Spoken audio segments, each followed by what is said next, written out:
It was the summer of 2023, and my friends and I decided to rent a cabin by the lake for a weekend getaway. We were all in desperate need of a break from our jobs and the stress of daily life. The plan was simple: 3 days of relaxation, kayaking, and campfires under the stars. The cabin was located deep in the woods, perched on the edge of a serene, glassy lake. It sounded like paradise, but we had no idea what we were walking into. There were 5 of us. Rachel, the planner of the group, her boyfriend Matt, who was always up for an adventure, Chloe, my oldest friend who had a knack for noticing things others missed, Ryan, the skeptic who laughed at anything remotely supernatural, and me. We arrived on a Friday afternoon, the sun casting golden beams through the dense forest as we drove down the winding dirt road. The cabin was charming at first glance, with its rustic wooden exterior, wraparound porch, and a small dock stretching out into the lake. Rachel had found it online, and the reviews were glowing. But as we parked the car and started unloading our bags, Chloe hesitated. "This place feels off," she said quietly. "Come on, Chloe," Ryan teased. "It's a cabin in the woods, not a haunted house." "I'm just saying," Chloe replied, glancing toward the lake. "It's too quiet." She wasn't wrong. The forest around us was unnaturally still. No birdsong, no rustling leaves, just an oppressive silence broken only by the occasional creak of the dock swaying gently in the water. But we brushed it off, eager to start our weekend. The first night was uneventful. We grilled burgers, played cards, and laughed until our sides hurt. By the time the sun set, the lake reflected the stars like a mirror, and we sat by the fire, sharing stories. It wasn't until we went inside to sleep that the atmosphere began to change. I woke up around 2 a.m. to the sound of tapping. At first, I thought it was a tree branch against the window, but when I sat up, I realized the noise was too deliberate.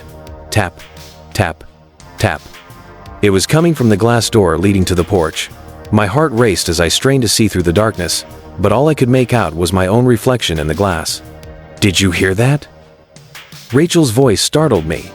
She was sitting up in her bed across the room, her eyes wide. "Yeah," I whispered. "What is it?" Before she could answer, the tapping stopped.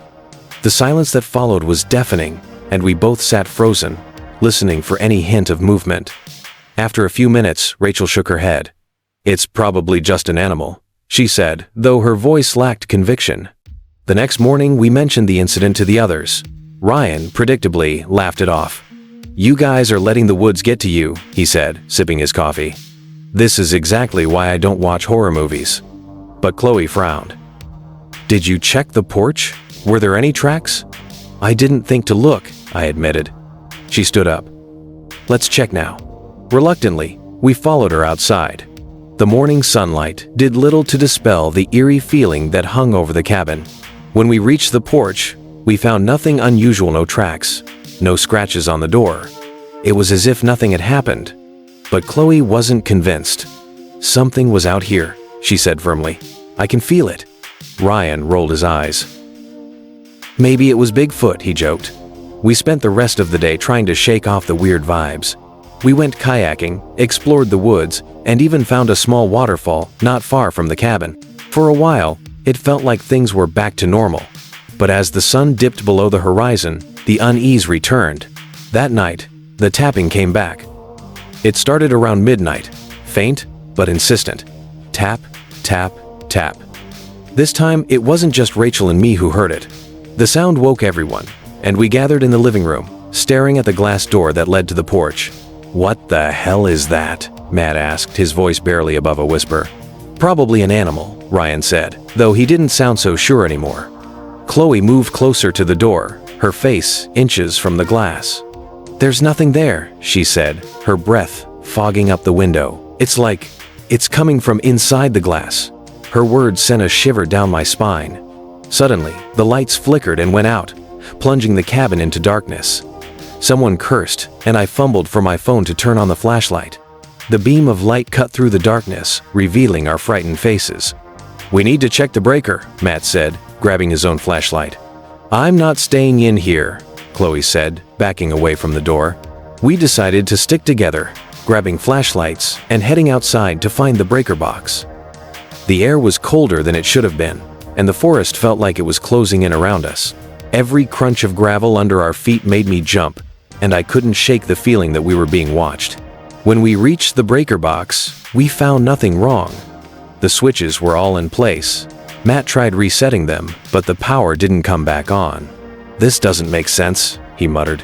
"Let's just go back inside," Rachel said, her voice trembling. As we made our way back to the cabin, Chloe stopped suddenly. "Do you hear that?" she asked. We all fell silent, straining to listen. At first, I didn't hear anything. But then, faintly, I picked up on it. A low, rhythmic sound, like chanting. It was coming from the direction of the lake. "Nope," Ryan said, turning back toward the cabin. "We are not investigating that."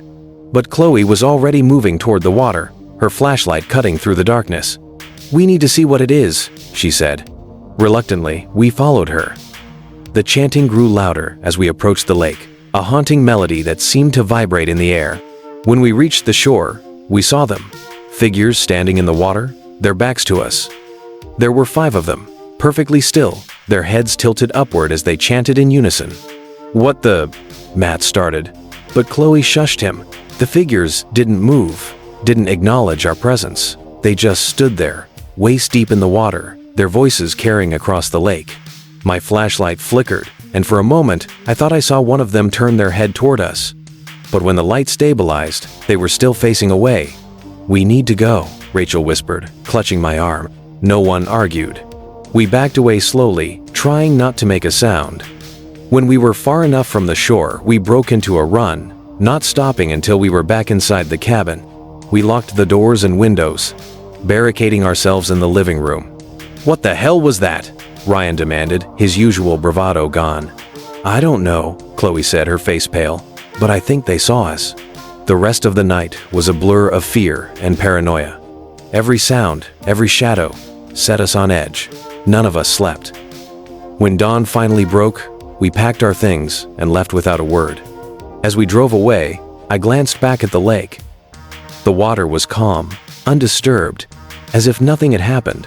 It's been months since that weekend, but I still can't forget the figures in the lake or the haunting chant that echoed in my ears. Sometimes, when I close my eyes, I see them standing there, waiting, and I can't help but wonder what would have happened if we had stayed just a little longer.